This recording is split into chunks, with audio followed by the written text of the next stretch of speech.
Town में नज़र नहीं आया। तो मैंने सोचा कि हम पानी, बिजली, गैस पे तो बात करते ही करते हैं, गटरों पे बात करते हैं, सड़कों पे बात करते हैं, लेकिन नहीं, हमने पहला सवाल ये नहीं लिया कि हम गटर पे बात करें, सड़कों पे बात करें। हम आपसे ये पूछें, ये तालीम कार्ड का इजरा जो आप कर रहे हैं, ये है क्या, ताकि सुनने वालों को थोड़ा जी इस जी, बारे में तो बताइए। बिल्कुल। गुलबर्ग टाउन जहाँ बेसिकली मालूमात तो यही है कि जो हमारी ज़िम्मेदारी है टाउन एडमिनिस्ट्रेशन की, वो बेसिकली जो है वो बल्दियाती खिदमात की है, म्यूनसिपल सर्विसेज की है। लेकिन जी। गुलबर्ग टाउन अपने काम और ये सारी बुनियादी जो खिदमात है वो दे ही रहा है, लेकिन जो वो मारूफ है वो अपने स्पेशल इनिशिएटिव्स की वजह से, जो उसके मुनफरिद मंसूबे हैं। तो उसी में से एक जो सवाल किया है बेग साहब ने, वो है हमारा तालीम कार्ड। यानी इस वक्त आपको पता है कि एजुकेशन की जो सूरत हाल है, तालीम की और सेहत, ये दुनिया की वो कह लें और बुनियादी शोबे हैं रियासतों के, और जो कि आवाम की बुनियादी ज़रूरत थी। और ये भी मैं आपको बताऊं कि इस वक्त पूरी दुनिया के अंदर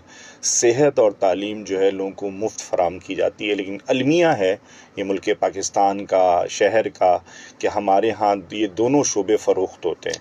और जो शोबे जो कुछ काम हो भी रहा है सरकारी सतह पे, उनका भी आपको जो हालत ज़ार है वो आपने देखी है कि सरकारी स्कूलों के अंदर जो हमें स्कूल मिले जब हम इसका ओथ लिया, बल्दियाती हुकूमतों में आए, तो जो सूरत हाल थी बहुत ही यानी कहते हैं कि मखदूश कह लें, और बहुत ही बिगड़ी हुई।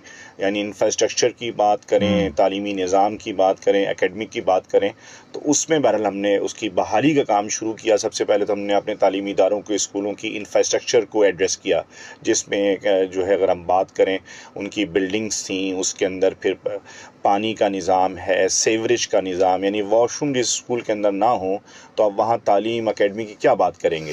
बिल्कुल तो ऐसे ही। इस लिहाज से ये सारा हमने वहाँ अल्हम्दुलिल्लाह शुरू किया, और तकरीबन को इस वक्त 10 से 12 स्कूल रिहेबिलिटेट हुए हैं। और अब हम एकेडमिक को, और साथ साथ फिर हमने ये तालीम कार्ड का इजरा क्या किया। है ये तालीम कार्ड बेसिकली जो है वो बच्चों को फैसिलिटेट करने का ज़रिया है। आपको पता है कि जो माशी फेडरल एरिया मुतवसत तबके का इलाका है, उसमें आपको मालूम है, बल्कि ये पिछले अरसे में जो महंगाई की सूरत हाल हुई है और जो माशी अबतरी है और माशी बहरान है, उसमें लोगों के लिए मुश्किल हो गया है कि वो अपने बच्चों, तो लोगों ने प्राइवेट स्कूलों से यानी शफल करना चाहते हैं, वो पढ़ा नहीं पा रहे, लोगों ने फीसें नहीं जमा कराई, ये सूरत हाल भी गुजरी है। तो उसमें मैं समझता हूँ तो अल्हम्दुलिल्लाह हमने जब बहाल किया तो हमारे स्कूलों में, सरकारी स्कूलों में जो बहाली, उसमें लोगों ने रुजू भी किया है। अब उन बच्चों को अल्हम्दुलिल्लाह हमने एक और जो है सहूलत दी है कि वो अपने, जब सेशन स्टार्ट होता है तो एक घर में अगर 4 बच्चे मौजूद हैं, तो वो अगर अपनी, उनकी अगर आप सोच